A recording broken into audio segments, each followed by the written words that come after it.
Hello, and thank you for joining us here today at Finding the Healer Within. Today we are here with Chiara, also known as Sunshine, from the Karankawa Hawk. You're from the Hawk clan, correct? Yes. You're also an artist, an activist, and so much more, much more than that. I'd like to begin with your own personal journey. With all the work that you do, can you share a little bit of insight into your work at the intersection of social justice, human rights, and Indigenous sovereignty?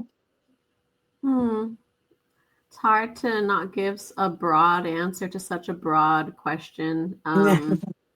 I feel like the experience of an Indigenous person is always going to consistently involve those three things, regardless of intention or not. But I was lucky to have been raised with a very strong and smart and independent single mother who made it her prerogative to not just enforce and teach us how to, live good lives, be happy, be honest, but also made it a point to teach us about our culture and our heritage. And alongside that, the really beautiful but serious obligation we had to support our people in pursuing all that you shared, just sovereignty for Indigenous peoples, the rights of peoples, and everything else that goes with it. So it's been something I've been aware of since I could hold a crayon, but it's only been within the last decade or so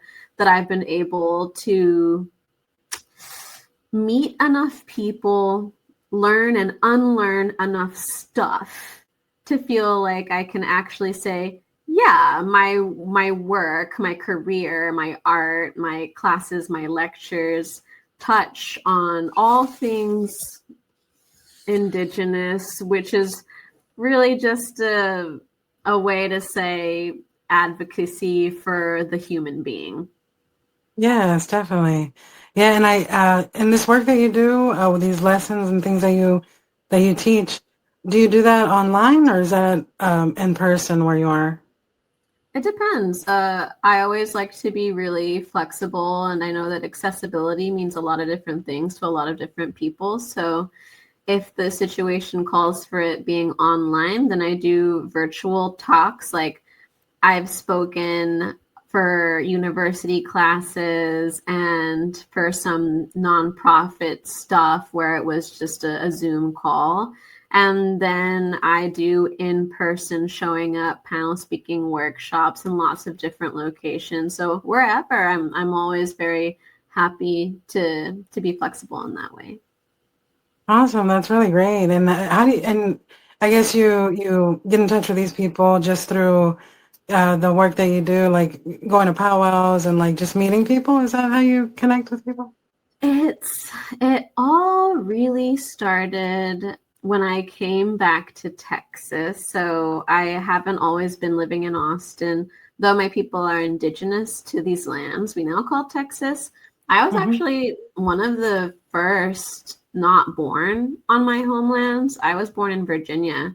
And so Oh, we did spend a lot of time back and forth because like everybody was here. So that meant summers, holidays, special occasions. We'd always go down to Corpus to spend it with the family. But eventually I decided, like, after I graduated from my university, to come back down to be with my family and with my people. And that was just such a turning point, a catalyst of me basically showing my face. I was and still am very, very private. I don't like to be perceived. I'm just like one of those people where I'm like, please don't. But when I came here, it was because I knew that there was a lot of really good work that I could do for my people and for my family. And it all started with me helping one of my relatives, a Karankawa relative, Love Sanchez, with organizing a protest 3 years ago now, where because of that event and that work I did, I made connections that have since still have been blossoming and unfolding. It's because of that I met different folks that put me in different community spaces, that put me at the powwow, that put me at universities, that put me, Nice. it's really all been since then. Kind of like a snowball effect with just a little bit of connecting with your community. That's beautiful. Yep. Yeah. Yeah. With the Karankawa people, I've heard of them here, in history classes here and there, and we all know how that goes with public schools here in the U.S. But both historically and before European contact, who were the Karankawa people in their and also in their contemporary presence today? Yes.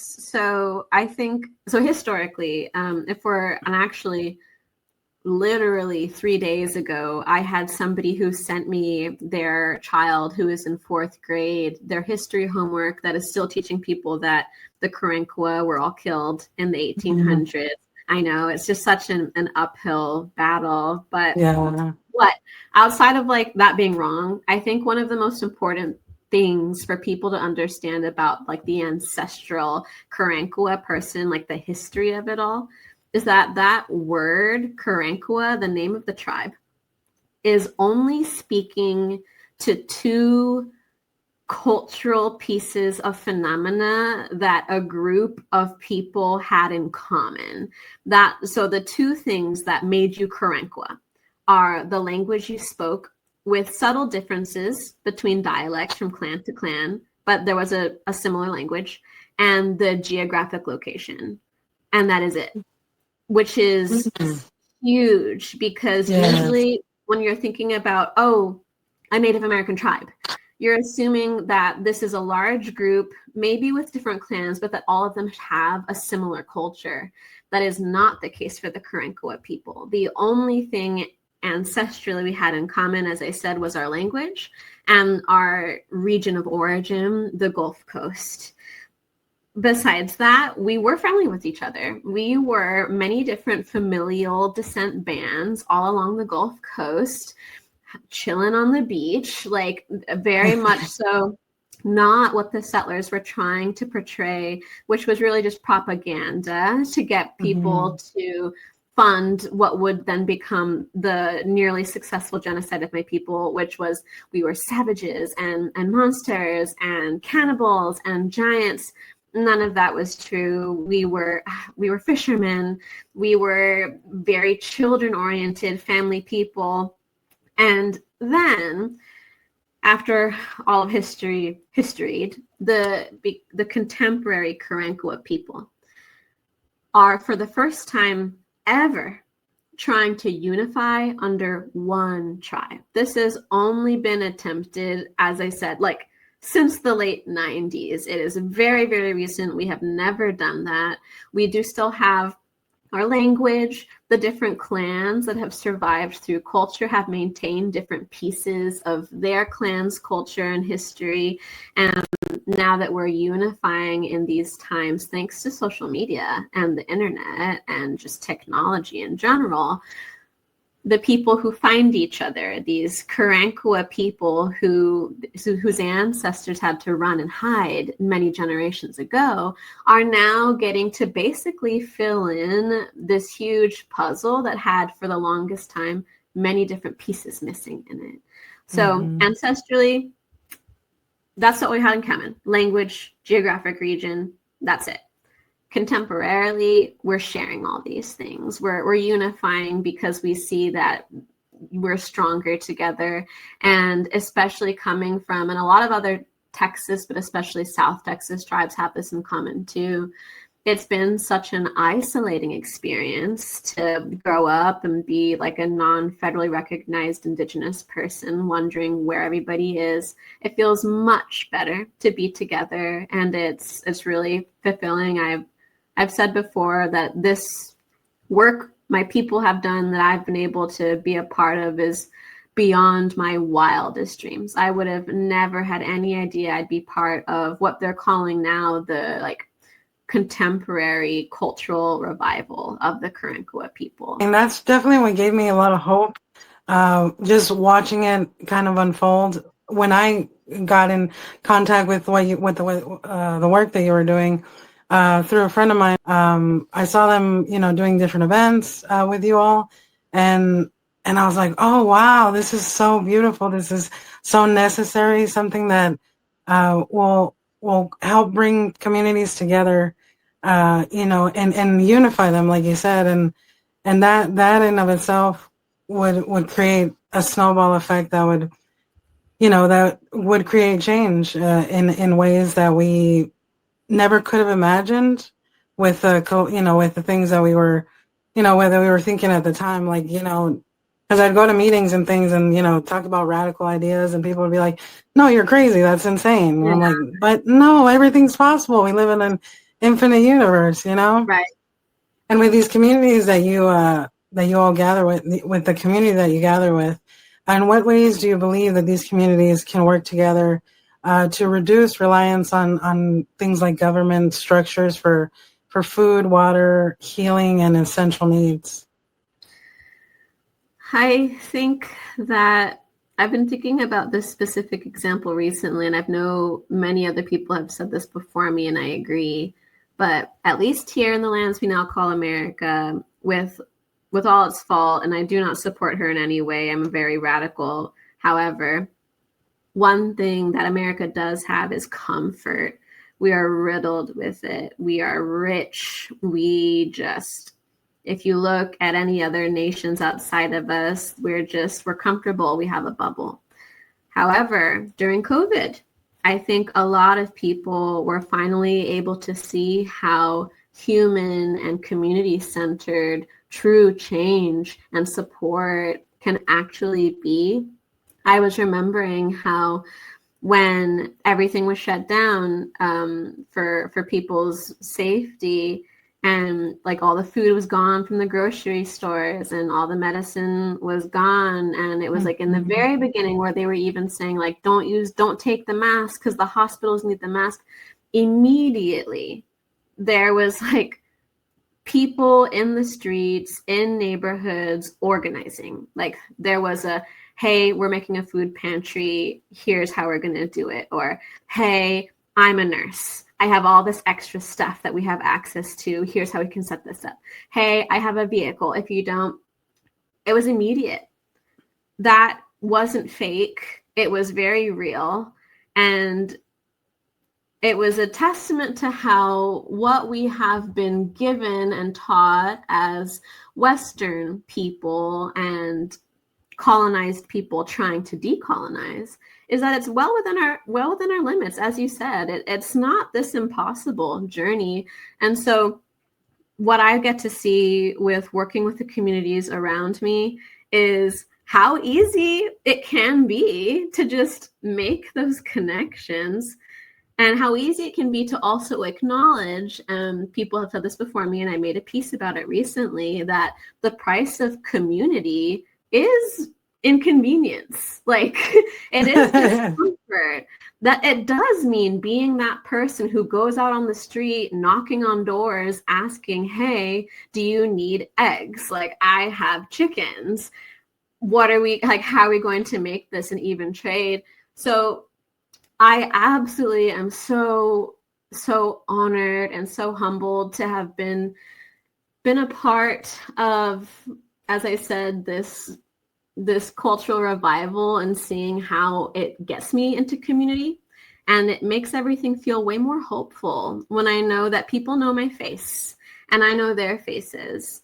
And because of the work that I've done for my people and the different faces I've met along the way, helping them and them helping me, that it becomes what Mother Nature shows us is not just natural, but inevitable and self-sustaining. It's this really non-linear kind of mycelial network of interconnectivity where you're not wondering, hey, when are you going to pay me back for gas? But more so, that person gave me a ride from San Marcos to Houston. Of course, I'm going to cook them 8 dinners when they get sick.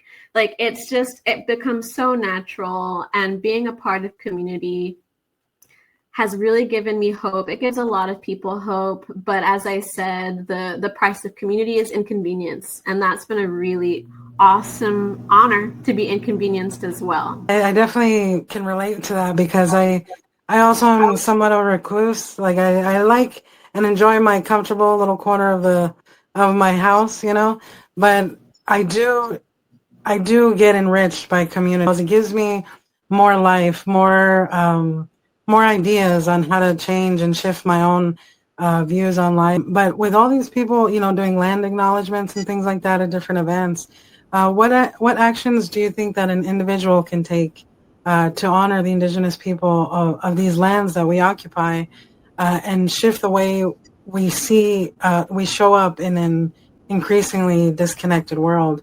You know, that keeps us in isolation. If people are truly interested in, as you say, honoring the Indigenous peoples, if they really mean it, then all they need to do is simple. All they need to do is listen, is hear what we have to say and listen to what we have to say, especially from the youth who will inherit all the choices that the adults and the elders make, especially from the elders who have lived full lives, have experienced more things. And sometimes the adults are in this, like, I'm an adult, like the adults are in this, like, quite this transition stage between like adolescence, which, you know, is so funny that I know in my family and this in the tribe, there's always been this belief that, you know, like, we're just young children stuck in adult bodies until you become elder, and then like you're finally elder. And recently there was just this study, you know, I use in quotation marks like recently, because like all these are like Indigenous sciences and cultural beliefs that nobody believes until somebody writes it down on a piece of paper. But a recent study came out and said that adolescence, that special part, that age of the brain, actually extends for decades. Wow. And so there's so much you can do, but all of it starts with just learning how to listen. Depending on the land you're on, you're going to get different wisdoms and teachings and insights and asks from different Indigenous people. It will be the Indigenous peoples on their own homelands that will be able to tell the ally, the friend, the settler best what they would like them to do. If that means like, hey, I need you, settler, friend, ally, to be boots on the ground for this action. Or sometimes it looks like, hey, I need you, settler, friend, ally, to just sit down and listen. And so, but that's the real simple of it. Just listen, hear what they have to say, and be humbled. Be humbled. There is such a thing as like practices of longevity that have withstood the test of time, and Indigenous cultures are such a testament to how, if we are still around, if our cultures are still surviving from the last tens of thousands of years, that means something. It isn't so much so as a haha, we were here first, but more so of a, exactly as I just said, if we have been able to sustain these cultural practices for tens of thousands of years, and Western society, specifically America as we see it now, is struggling only 250 years in, you would think that they would have a bit of insight to shift their perspective on, oh, wait, might we seek another opinion here? Yes, definitely. And especially, yeah, I love the way you said that, because it's so true. Like, it's not just be humble, respectful, and kind. That's the fundamentals of just being human. But then also understanding that, yes, that Indigenous people have these practices, and not only have they lasted for 10,000 years, but they've lasted 10,000 years through genocide, through systematic slicing of one's culture, through time, through alcohol, through drugs, through like different things that the FBI has gotten. You know, there's evidence of information of the FBI getting involved, the CIA, the government trying to put it all down. And much like Carnaval in the Dominican Republic, it was we find ways to keep our culture alive. And for those people like myself who are trying to reconnect with their own tribe or ancestral roots, what guidance or first steps would you recommend? If they have like nothing besides the color of their hair and the color of their skin and their eye color, like I've always said, like if you are like born here on these lands, like the continental lands, like Canada, United States, Mexico, and you have brown skin that gets darker in the summer, paler in the winter, dark hair, dark brows, dark eyes, you're indigenous. Like, Yes, and so definitely. if that's all that people have to go on, like let's say their mothers or father or grandparents haven't talked about it for whatever reason, whether it's because generationally they have been taught to withhold this information, or whether it's because they simply lost the information, they have no idea. The first place I always have people start is understandably, what's the word? It makes people a little bit nervous, but the first place to be certain would be to do your genetic testing. I can Yeah. completely understand why people don't want to do that. Absolutely, like give your spit to the government. I think not. Right. I get it. Absolutely, but if that is something that you're comfortable with doing, because if they want you, they'll get you. Yeah, yes, definitely. Oh yeah. If they want you, they'll get you. Your spit in a vial isn't gonna give them any more information than they already have. But I understand. I digress. If people are open to that, then that is a surefire way to get a very concrete understanding of where your literal DNA has been geographically within the last few generations. But if that's something you are not willing to do, understandably so, then it would be to do genealogy work to fill in your family tree, visit whether it's missions near where your family has always been, or museums, libraries. There's some Mormon churches, different churches that have documentation, because when all the settlers got here and they established their temples to their religious beliefs, some of their doctrines really pushed the idea of linear record keeping. And because that's part of their doctrine, they have a lot of records. So fill in your family tree if you do have family, but more specifically elders. Talk to them, ask them questions, like really simple questions like, where's your mom from? How far back can you remember? Like, where did we live before this? And I know that I've had tons of friends who do that, ask their elders, and then the trail kind of goes cold.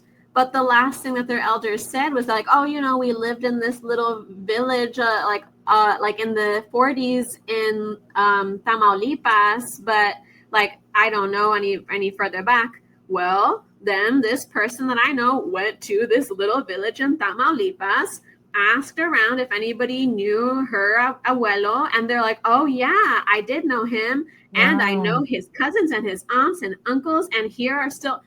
So it's hard work. Yeah. It's hard, especially Mm-hmm. if you're just working all on your own and you haven't had this history passed down to you. But it's there.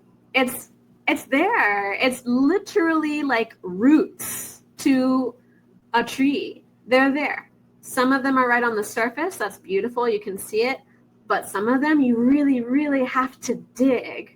But it's Yeah. worthwhile information, because then you will discover that you can keep digging and it never stops. And that's something that is always so exciting for people to truly understand. Oh, wow, I'm from here. I do Yes. introductions in my classes that I teach all the time, and I always ask people, where are you from? And they give me simple answers, like Austin or San Antonio, or like Oregon, wherever. But there was this one time I had this gentleman who was a brown man, like dark hair, dark eyes, brown skin. And he was from here in Texas. And he said, I know we've always been here for a very long time, but I'm not sure how long, because, we couldn't have just come from the dirt. Yes, you can. Yes, you can. I was like so excited to tell him, yes, you can. Like, you could have, you're likely indigenous. Like, if your line goes all the way back, way before record keeping, all the way down to just this spot, you probably come from a people who have a creation story for this land. So that's just, it's hard work, but it's worthwhile work. Ask questions, talk to your family if you're able to, but if not, there's people who keep these records, and if they don't exist, then you got to spit in a tube. Yeah, no, and it's so true. But in the advocacy that you do, and it includes protecting indigenous lands and ensuring traditional practices are not erased. And I'm sure you do that within your community by just being together as a tribe and in community. But can you speak to the most urgent challenges facing the Karankawa and other indigenous communities here in Texas, apart from not being recognized from the government? I can definitely speak to urgent things that need action and care for my people. I'm sure it would be similar from our neighboring tribes, but I definitely can't speak to what they would think is urgent on their part. But for us, it's going to be probably, I think, two most important things is correcting intentionally harmful, incorrect propaganda that had been taught about my people and is still being taught about my people. As I shared just a few moments earlier, like children during very crucial developmental stages in their lives are being taught that my ancestors, and so therefore my people, are dead, extinct, savages, cannibals, just monsters. So that's something, correcting what has been consistently pushed to the American people. And then outside of that, larger and a more broad way to express it, just general cultural practices being revitalized. Specifically, I'm the language keeper for the tribe, so I can speak the language and I teach it to my people. Right now, it is just me doing the revitalizing work and doing the classes for the people, but it can't just stay me. I'm just one human, and it isn't good to just have one person's eyes on material. That's how you can make tremendous mistakes, because you don't have another pair of eyes on it. And so, yeah, I would say language is a big thing for us, that it'll be important to really solidify our hold on it, revitalize different words, get more people interested in it, get somebody who really wants to also dedicate their life to it.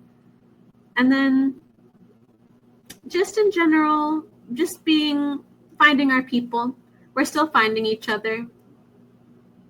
Yeah, definitely. I definitely agree with that, because I was looking on your page, on the Karankawa's page, karankawas.com, and I was looking into the language part of it, and it was so interesting to me how you all have found like information through the people who came here and contacted the Karankawa people, and then were able to, through their journals, collect some of those words back and like reclaim them, which was like, that was, I had never I've studied anthropology and cultural archaeology in my younger years, but I had never seen anybody do that.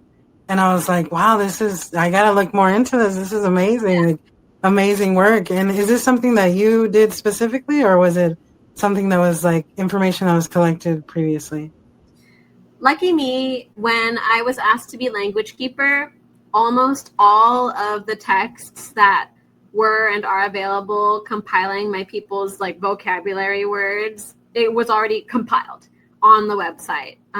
But I have, because I was continuously building my presence in part in the community here in Austin and some in San Antonio and Houston and Corpus. And there's other Indigenous scholars that know me. I would have these people also send me, oh, hey, I found this word. Did you know it? Like, it says that it comes from your people. And sometimes I'd be like, no, I didn't know. And now I have a new word. And the more words that I get are so crucial because, gosh, words are just patterns.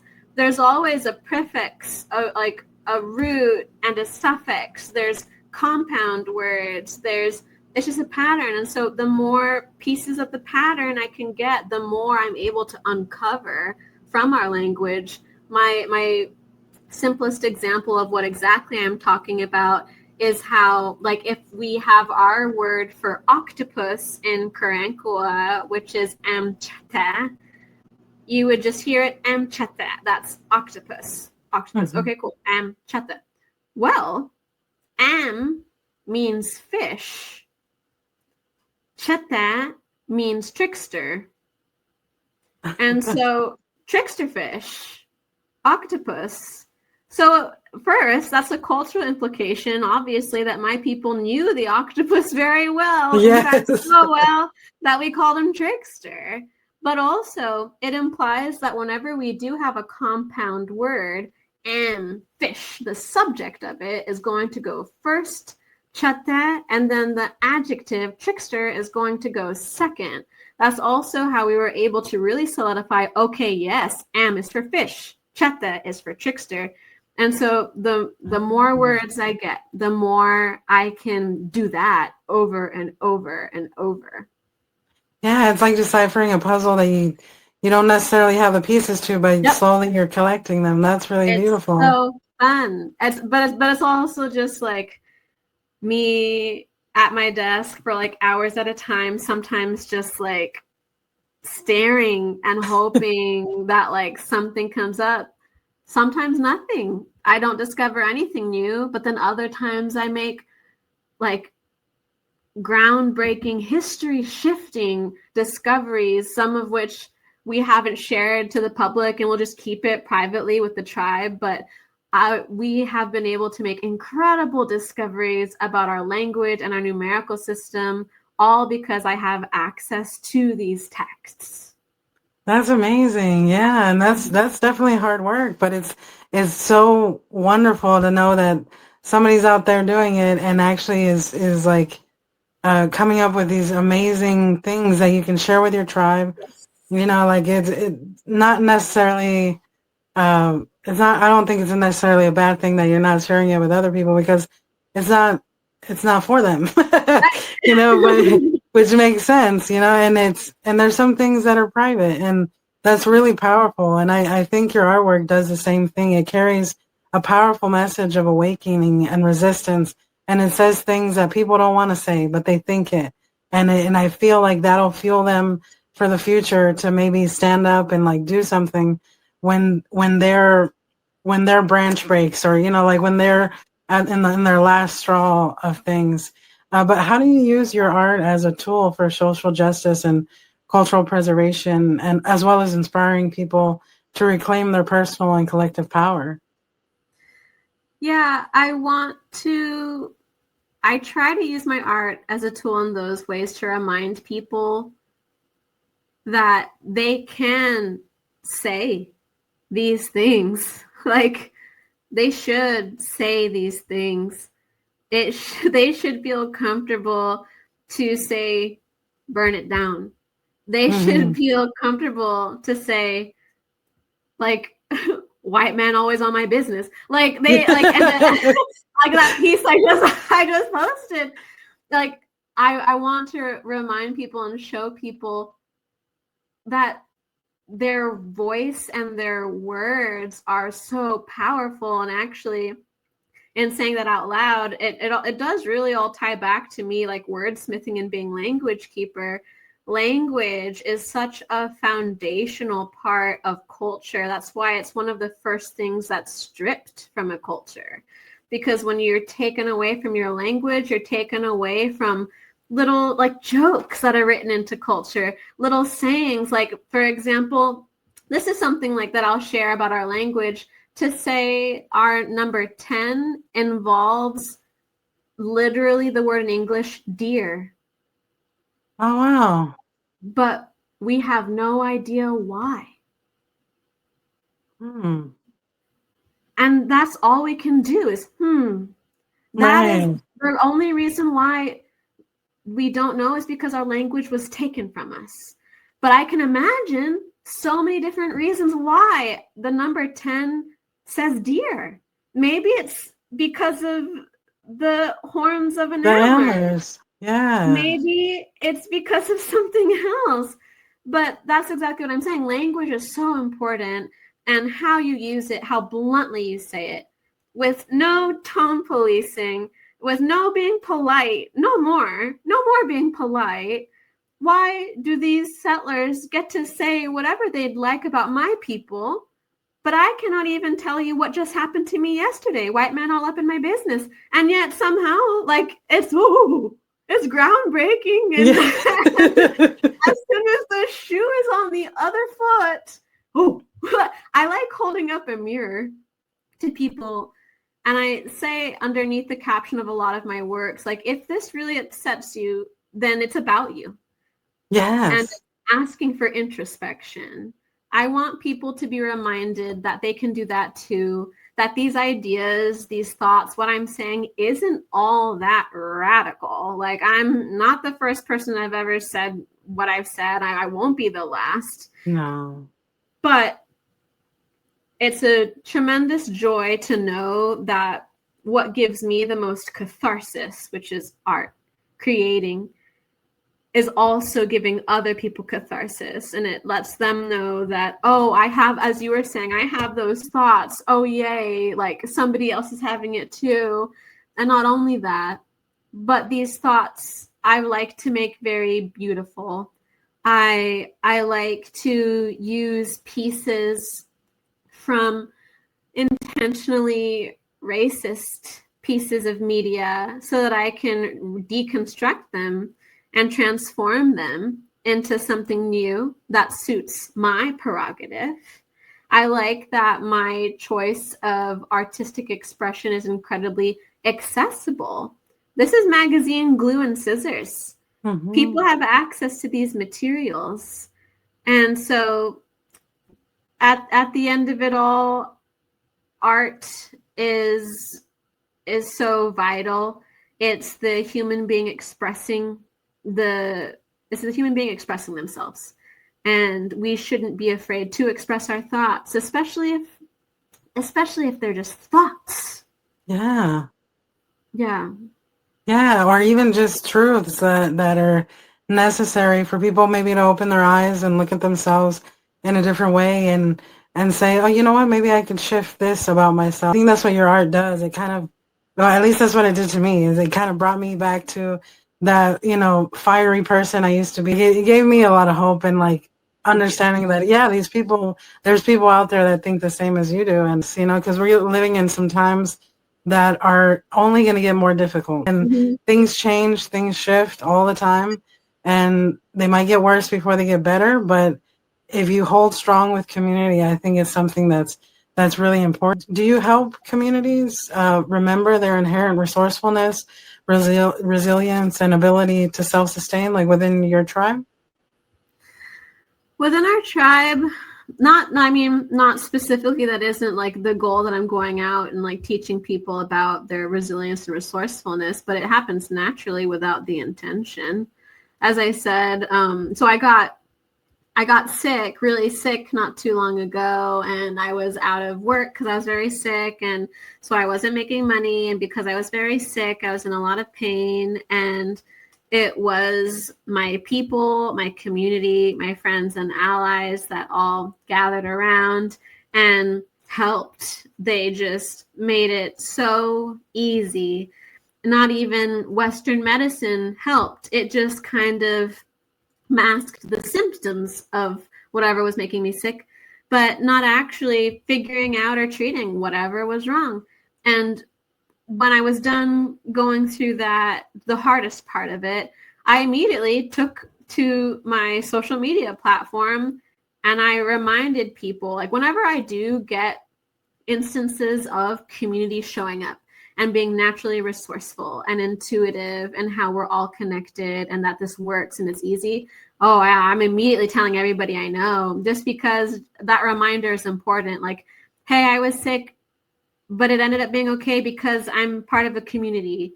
So, hey, y'all, you need to get out there. Like, you need to make yourself uncomfortable. You need to inconvenience yourself. Talk to members of your community. I even, like, the most recent example is I was talking on my Instagram story about how listening to local radio has made me even more connected to my community, because I got rid of Spotify and I don't listen to Apple Music, but I still want to listen to tunes. So I turned on the local radio, and wow, wouldn't you know, on the local radio, they talk about all these different opportunities that the communities, like, that you can be a part of community. And because I did that, now I'm part of the community. I'm showing my face in different pockets of community that I didn't know existed. And so now I got this really cool invite to go to like a collage workshop at the library, because I went to the library because the radio said I should go to the library on this day. And I'm always trying to share those little stories because that exists everywhere, inside the tribe and outside. Yeah, that's so true. And definitely, I've done this similarly. I used to be a DJ on the local radio here in Houston. And I did notice that, that it was a smaller community, but you're definitely right. It does connect you to the local happenings in the area. Like, oh, where there's a concert going on here. There's, this protest or something like that, and it's really a good thing to maybe, dial back the times a little bit and reconnect with the radio. I've definitely been a witness to how organized community, can help people. How do you think community organizing, how does that play a part in protecting sacred lands and sites and traditions? And how can listeners support or get involved in these efforts? Well, I'm very militant. So my idea of community organizing is I can only say so much about what that like exactly looks like, but there has to be, in my opinion, the organizer, the orzers, like individual or plural. Ideally, they're Indigenous or from another disparaged community, because if you want to organize against and defend yourself against oppressors, you need to be learning how to do that from the oppressed, because they know exactly how the oppressors work. And so it has to be from a historically oppressed person, ideally Indigenous, because if you're on their land, you should be talking with the people. You show up. If you're just what do they call it? If you're just like the activist, the community member, there's so many different ways that you can show up in organized community events, because there needs to be supplies. There needs to be a place that this is taking place at. Maybe you can open up your home, your backyard. Maybe you can do the supply run for like this food drive that you want to do, or some other actions that are a bit more red that you want to do. But to get into those more organized spaces, I would say a good place to start is with your local 501s, the C3s, the nonprofits, seeing what they're up to. Though I also know that a lot of nonprofits, eventually as they grow larger and larger, become these kind of like echo chambers of monetary corruption, as all things do. And so your 501c3s, more so though, I would lean towards like entirely grassroots local groups. Even if you think that it's not for you, stick your head in, see what they're about. You don't got to stay for more than one meeting. Like, they're not going to force you. You can say, sorry, got to go. Go to like your local reused bookstore, go to your local coffee shop and look at the bulletin boards where people are posting up different events. Go to the events, exchange numbers, shake hands, meet people, and inconvenience yourself. For a long while, I haven't recently because most of my time now has been going to language keeping, but I, for a long while, was organizing a group locally, and it was great what we were able to get done and teach ourselves because of our consistent desire and physical effort to meet consistently and get this work done.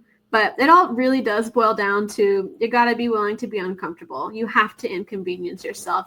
It isn't just going to show up to you.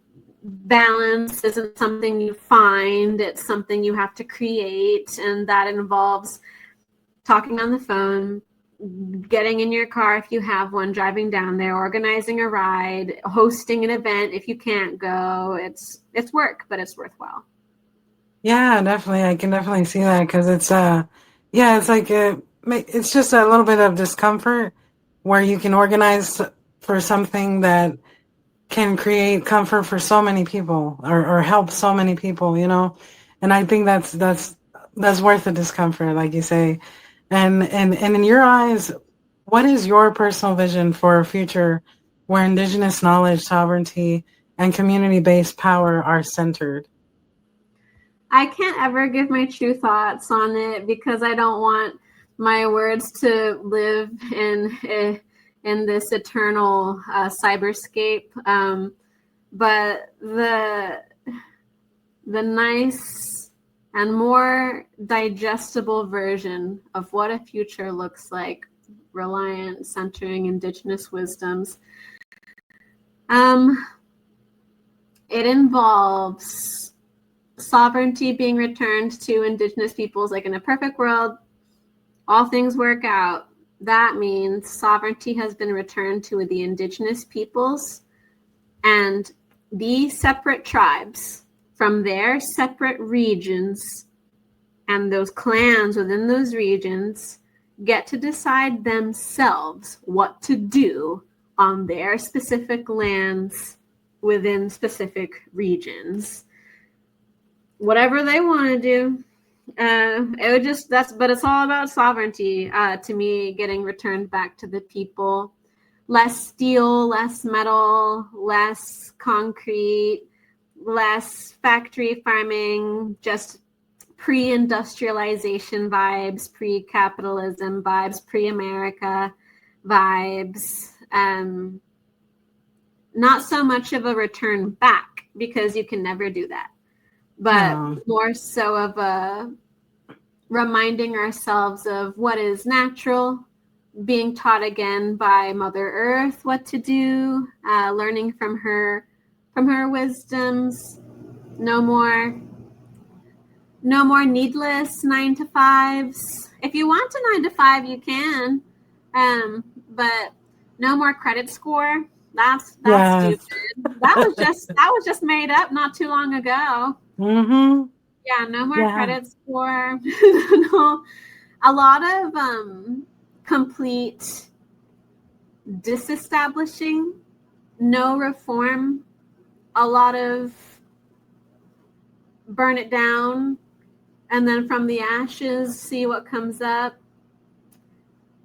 Yeah, but sovereignty, it looks like sovereignty to the people, trusting the tribes to do what they did for the last tens of thousands of years, which is maintain a really balanced relationship with the Mother Earth.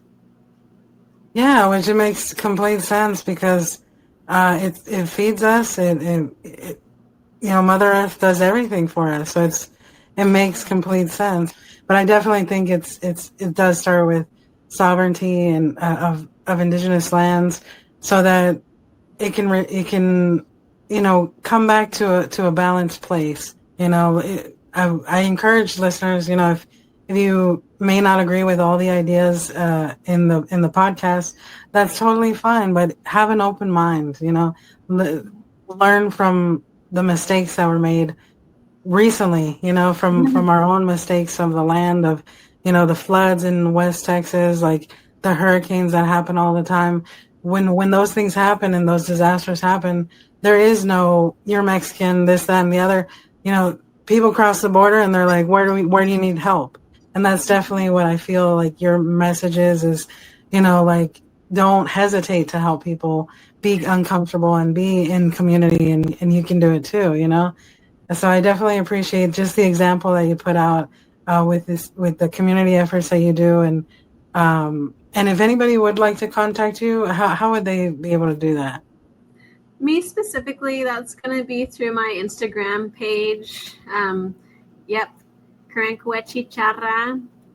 Because I was called Chiara growing up, cicada, always singing.